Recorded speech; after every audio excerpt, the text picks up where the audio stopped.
Hello everybody, it's Retro Visuals here to bring you a tutorial on how I make my AVIs. As you can see, I have one right here that I made for somebody in Azure. Shouldn't take too long, it's actually pretty simple what I do, but I'll show you guys nonetheless because a lot of people have been asking me. So yeah, let's get right into it. So the first thing I do is I open whatever PSD I want to work with. As you can see, I just go to my resources, my PSDs. I'm going to go with this one right here, the new Azure PSD that I made. You can see top and bottom. So the first thing you want to do, as you can see from here, I actually darkened the 3D part. So I'm going to go down to my bottom. I'm going to put a color overlay on it. As you can see, then I'm going to lower the opacity a little bit. And then boom, you have a darkened effect. And now what we're going to do is we're going to rasterize the layer style. Boom, done. Now what we're going to do is we're going to go ahead and get our background, which is honestly what we should have done first, but it's okay. We can do that at any time. It doesn't really matter.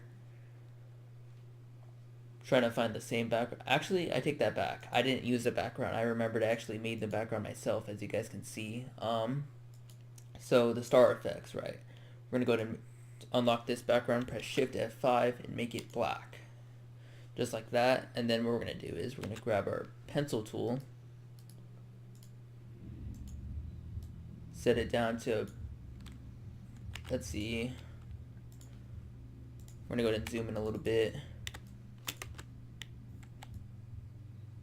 about right here. This is about the size we want. I'm at 7, as you guys can see. Then we're gonna set the color to white. Then make sure this is on a new layer too. Don't put it on the plain black background layer. Then we're just gonna go ahead and click randomly.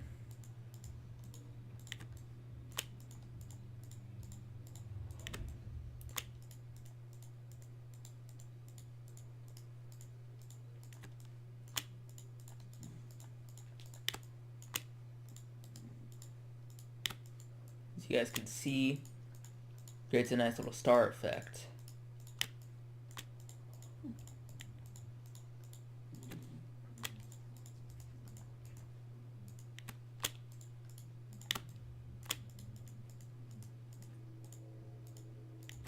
Alright, now that you guys have this, what you want to do is you want to create another layer on top of the layer you just created, and just grab out your normal brush tool. Make it just a little bit bigger, so let's see, like about right here, and then you just want to grab whatever color you want. Let's see what I did on here actually. Looks like I used a blue, but honestly I think I used a hue to change it to that. No, I didn't. Okay, so we're just going to use a blue glow effect then. So just grab a light blue, set this to screen right here, and then just tap over it.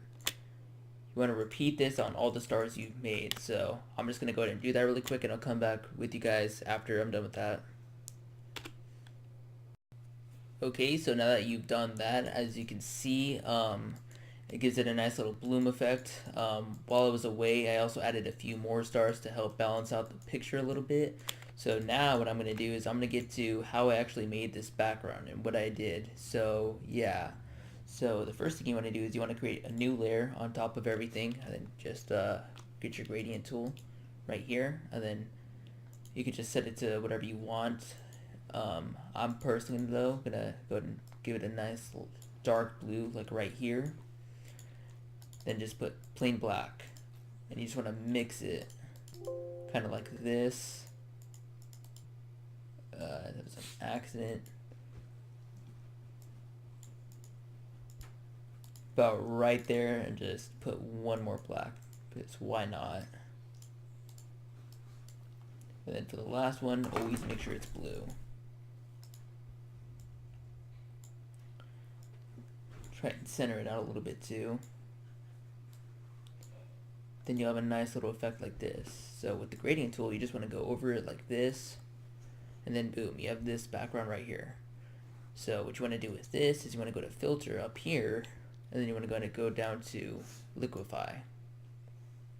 And then from here, you just want to start mixing it like this. As you can see, it already has like a neat little effect to it.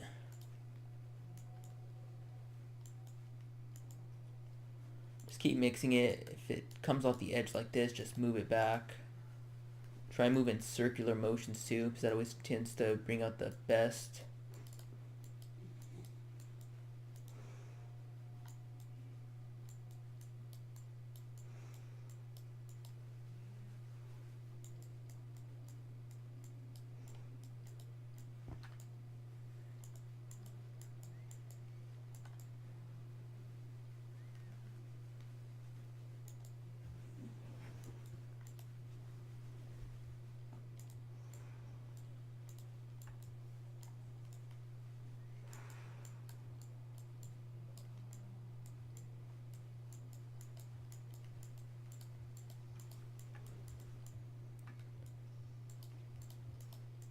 Okay, so once you've done that, should come out something like this. So you just want to press OK. It's going to return the liquify result. This might take a while if you have a pretty bad computer, but mine's pretty decent, so it's going to get done real quick. Okay, so obviously this isn't exactly the same thing. Mine's has a lot more stuff on it. So you want to do any adjustments to change the color up a little bit, you can just go to image, adjustments, hue and saturation, brighten it up a little bit maybe. I don't know. I think it looks fine how it is like this. And there's one more thing you need to do though. So you go to filter, stylize, and then put wind on it. Wind right here. You can go with blast or stagger. It really doesn't make much of a difference. I personally prefer blast. As you can see, creates this nice little effect. Yeah, and so the next thing you want to do is with this background on, you just want to create a clipping mask and make sure it's the clipping mask for the top layer of the thing you created. And alt drag the layer, the background you just created underneath the black layer, then lower the opacity of the black layer. And that's why you didn't want to put the stars on the black layer earlier. So you should create an effect like this. And now for the bottom layer effects. So we darkened it already, but now we still have one more thing we need to do, and it's the glow effects. So on the new Azure PSD or whatever PSD you're using, go to the bottom layer, go to inner glow, change the color to, it doesn't really matter, just a blue of some sort.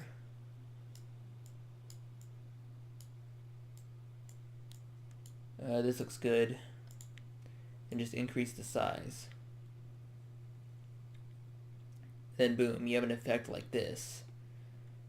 And as you can see, there's still some more to it though. See how it has like this fuzzy effect?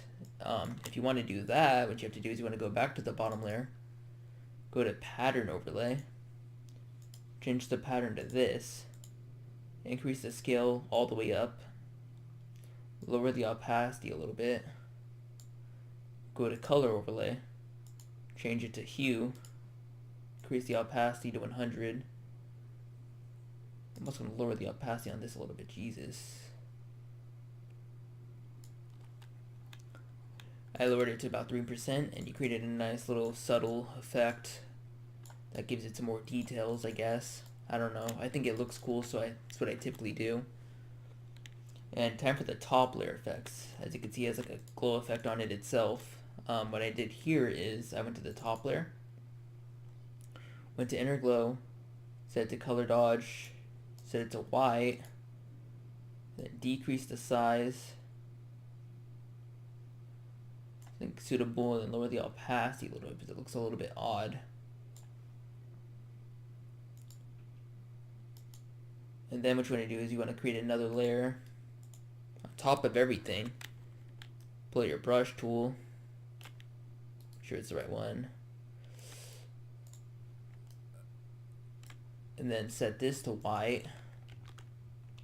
And I screwed up. Oh well. Set it to white and then just go over like this.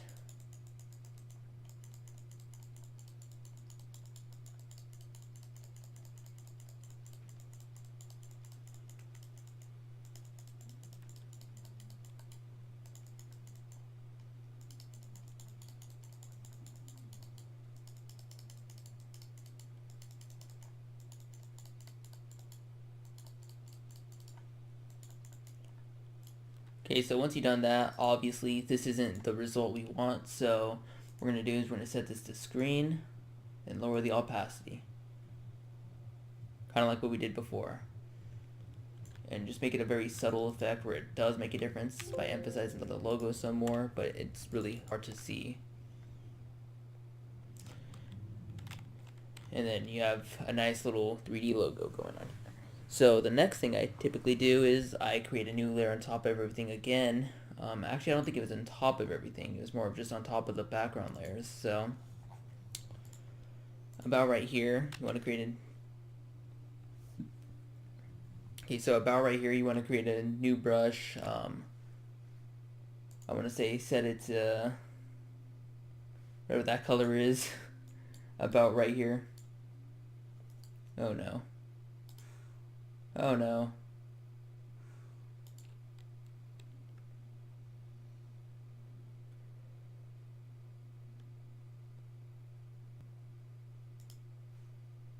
Okay, sorry about that. Kind of screwed up there. Set it to a darker color a little bit, I guess, and then go ahead and just click here. Click here. As a matter of fact, I'm gonna make it a little bit bigger.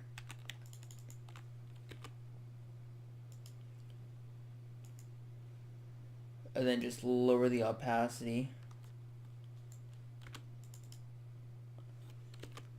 And then if you want, you can make it a little bit more varied. Create a new layer. Change the color to red. And I like to do this with some of my stuff. Then lower the opacity. Should create a cool little variation effect, I guess.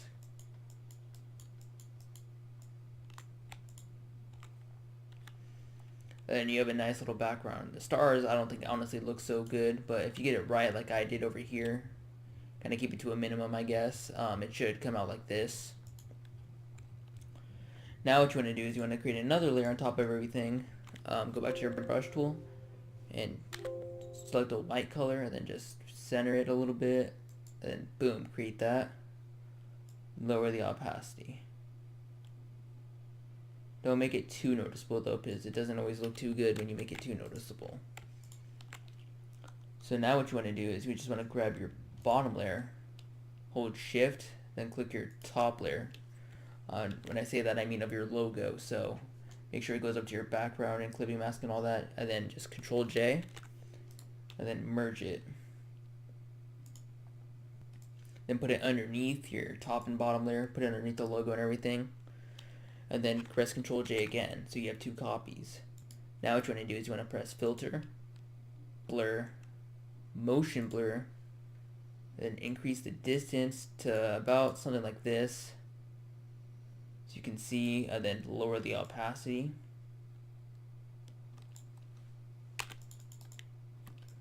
So it creates a nice little effect.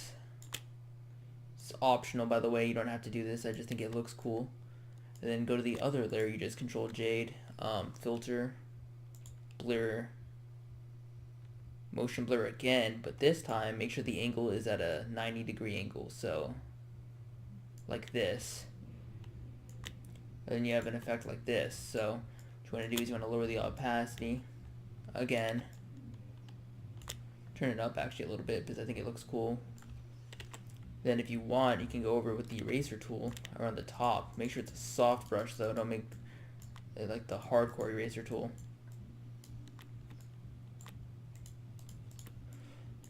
Just weaken it a little bit in the right spots. Then it creates a nice little glare effect right here too. If you don't like how it creates like the outline of the shape, you can just erase it a little bit. And then boom, you have a nice little effect going there. It looks really nice.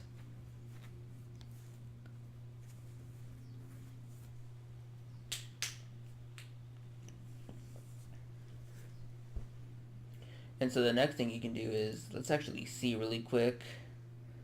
I mean, I think that I got it pretty accurate to how I made it, except I obviously did a little bit better the first time around, as you can see. But you guys get the whole idea. I'm sure if you guys put your own little creative twist on this, you can come up with something better than this.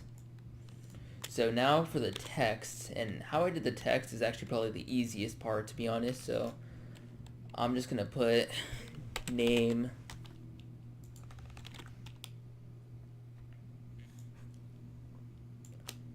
I'm gonna capitalize that right now. Or not capitalize it, just change the font. Yep, right there.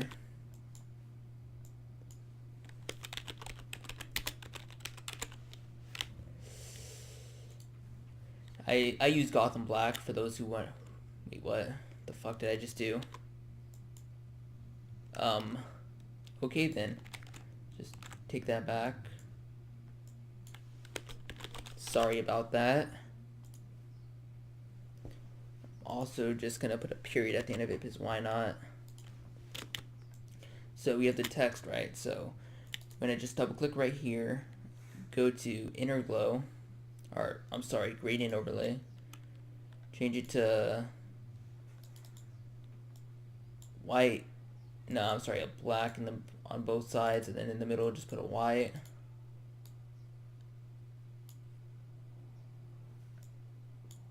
It should create an effect like this.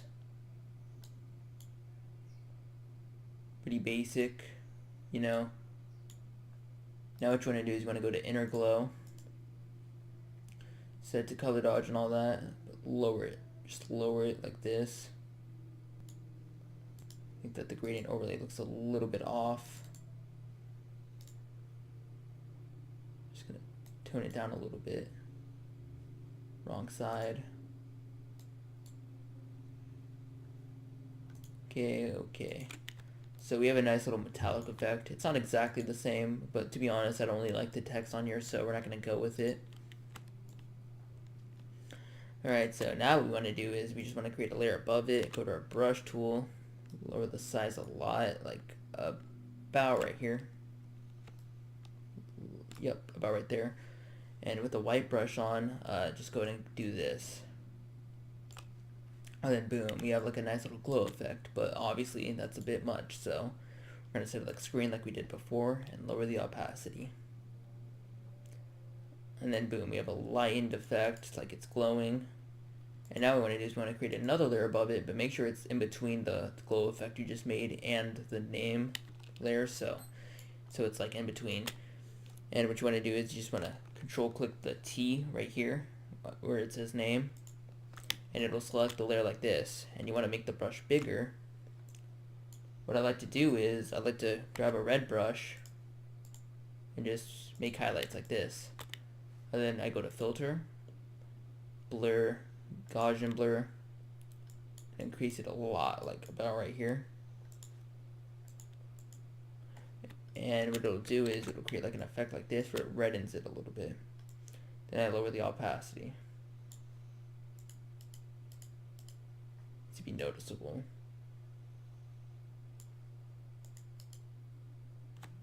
And then it'll create an effect like that. So now we're just going to zoom out, control click the name and the red part, and then control J, then merge the layers again. We're pretty much doing the same thing we did with the logo earlier, except we're going to do a small twist to it afterwards. And merge is not showing up. I think I'm going blind. I legit have no clue where merge is. I think I'm tripping. Okay, there we go, merge. Just want to take this and put it underneath the name layer. And then filter, blur, motion blur. Set the angle to 0. Make sure it's like about right there. That looks good to me. Okay, overshot it there. Then just lower the opacity. Now what we want to do is we just want to go here and here, merge the original layers. And I screwed up again. Okay, I don't know what's wrong with my Photoshop. Okay, there we go, merge layers. You want to go to filter, blur, motion blur again, except this time lower it to about 4 or 5. I'm gonna say 4 though, I think that's reasonable. And just press OK. What you get is this cool little effect where it kind of gives it like a little fuzz, I guess. I don't know how to describe that, but I just personally like the effect. You guys don't have to do this, it's just what I prefer. So yeah, that's pretty much how I make my APIs, guys. If you did enjoy this video, be sure to leave a like. But other than that, peace out.